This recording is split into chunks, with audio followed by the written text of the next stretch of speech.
Alright there guys, this is Sod's Law, this isn't it? So I've just done a video that's going to go live on the channel at 7 o'clock tonight, so make sure you are there for it. I'll be in the comments and everything. And The Athletic have also just released an article surrounding Liverpool's number 9 position, which is what that video is about later on for you today. So we're going to go through this article right now, guys. If you do enjoy this content, make sure you are hitting the like button and subscribing to the channel. So yeah, I can't show you this article, obviously it's behind a paywall, but I'm going to go through some of the stuff that I've highlighted as the major points out of this article. So they've broke it down into who they could go for and basically what Slot likes as a striker based on what he did at Feyenoord. So we'll start off with that bit first there. So this bit here, at his former club, Slot developed Santiago Jimenez, who has since moved on to AC Milan, into a 20-goal-a-season striker. Jimenez was the definition of a finisher. While he is capable of dropping in and linking up play for those ahead of him, the instructions from his manager were clear: get in the box and shoot. He finished the campaign with 26 goals in 41 appearances. Jimenez also worked hard out of possession, defending intensity 67 out of 99, and scored highly in ball recoveries and interceptions, 63 out of 99. Work rate is a must, which helps explain Slot's irritation at Nunez's behaviour in a substitute appearance against Aston Villa and Wolves. And there's a quote here as well from Slot describing what he wants from a number 9. In the end, the number 9 should be a facilitator, like a winger, but a winger and a number 9 should also score goals. I love how Slot talks sometimes, me. Like, it's... I don't know if you guys have picked up on it, but he goes around the houses a little bit sometimes for me. Anyway, that's by the by. So, moving on now to the people that they think fit the mould. So, obviously, they're starting with Alexander Isak, like I will in the video later on. The Newcastle striker is set to be the most in-demand forward in Europe this window, and the fee any side would be expected to pay will reflect that. Liverpool do like the player, but would have to weigh up whether it is wise to prioritise an outlay well in excess of 100 million over addressing other areas in the squad. So we're back to the Jude Bellingham situation again.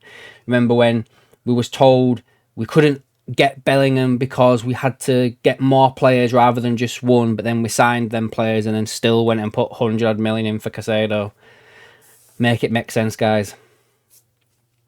There is no doubt Isak is the complete package. He is the spearhead of Newcastle's attack and provides a constant threat in the box, while also playing his part in the build-up play. And next bit, I need to scroll down. So that's basically what they're saying there, that he can obviously like link up and everything like that, but they don't think it's likely.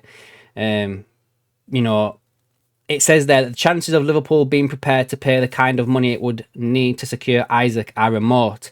Although, if they do not sign Salah to a new deal, that could change. So basically, if we lose Salah, we might go in for Isak. If we keep Salah, we don't get Isak. So let me know down in the comments, guys. Would you rather lose Salah to sign Alexander Isak, or would you rather keep Salah and sign one of the following players we're going to discuss now? One player who has a similar profile to Jimenez is Benjamin Sesko. The 21-year-old was subject to plenty of interest last summer, notably from Arsenal, but opted to stay in Germany. A move this summer does look more likely, with Leipzig having a gentleman's agreement with the player that any offer over 70 million euros would be enough to open talks. Now it's probably like, what, 65, 67 million pounds, give or take.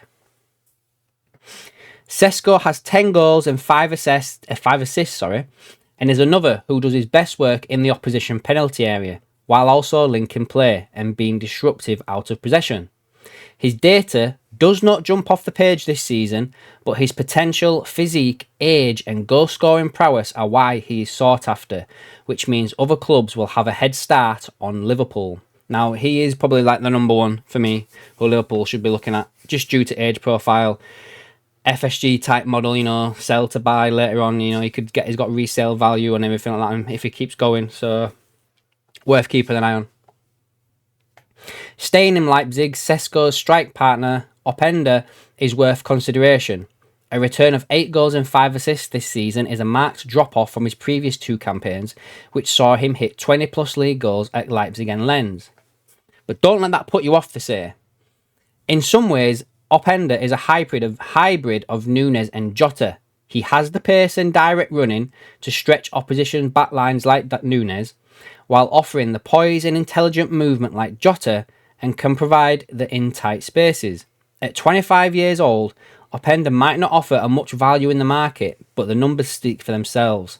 Few players across Europe's top 4 leagues have scored more than the Belgian international since the start of last season. I mean, I've always said if you could combine Jota and Nunes together, you'd have the perfect player. So if that is the case, then do you know what I mean? Openda does not have a release clause in his contract this summer, but one does become active next summer for €80 million. Now a player we have touched on in a previous video, I think last month or earlier this month, Julian Alvarez, is a name that has been linked to Liverpool in recent weeks. While Atletico have said he's not for sale, those rumours emerged. His influence, 23 goals in 44 matches, have made him an attractive candidate. Alvarez has the versatility to play across the front three and has experience of playing deeper role or as part of a 2 when playing alongside Haaland. This season, he has led Atletico's attack next to Griezmann. I don't know why I'm going to say Jimenez then. And Simeone has occasionally used the duo almost as 2 false nines. Slots looked similar when using Diaz. So again, not much detail on this one. Probably unlikely to happen, but I wouldn't. I'd take that, me. And I think it was his agent, wasn't it, that came out and said that Liverpool wanted him before he went to Atletico Madrid. And he didn't really close the door on a move this summer. So, we'll have to wait and see what happens there. Now, this guy is also on my list as well. I've spoke about him, I think, an absolute boatload of times on streams, guys. Jonathan David. Arguably, the biggest positive about him is that he's a free agent. While a substantial signing-on fee would be required, the 25-year-old would provide a cheaper alternative to some of the other candidates. What stands out most about David is his unpredictability to shoot with either foot. Much like Jota, you cannot pin him to one side in particular, helping the Canadian to pull the trigger no matter the situation. And there's some quotes here from the player.